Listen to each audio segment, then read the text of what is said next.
नमस्ते नमस्कार दोस्तों।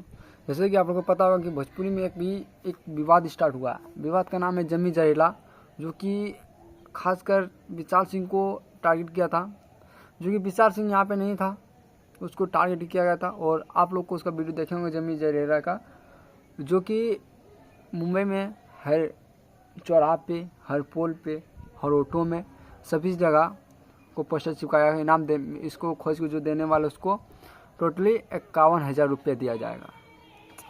तो ऐसा ही करके वो अभी एक्चुअली जमी जरा वीडियो ऐसा बनाया था। जमी जरा कर ने एक वीडियो अपलोड किया था, बहुत उसका माँ के बारे में कुछ बोला था, तो वो वीडियो उससे डिलीट हो जाएगा। आप लोग देख सकते हैं, कल देखेंगे तो ठीक है, नहीं देखेंगे तो इसका वीडियो यूट्यूब से उसको डिलीट करवा दिया विशाल सिंह ने। और विशाल सिंह एक्चुअली मुंबई नहीं था, वो दिल्ली में था। तो दिल्ली से आया, उसके बाद बोला जमी जरा उसी वीडियो में बोला था जो डिलीट किया कि तुमको मुंबई किसी जगह आ जाना, वहाँ पे आ जाना, तुम बोलना कभी भी आ सकते हैं, आ जाएंगे।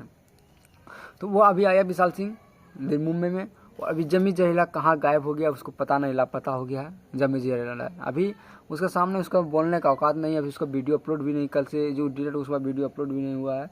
और उसके बाद अभी तक वो पूरा गायब ही है। और जम्मी जहरीला का वीडियो भी। आप लोग को क्या राय है जरूर बताइए, विशाल सिंह का गलती है जम्मी जहरीला का। इसी तरह की न्यूज़ हमारे चैनल पर देखने के लिए रॉयल टेक्निकल को ब्लॉग को सब्सक्राइब कर लें। मिलते हैं किसी नेक्स्ट वीडियो में।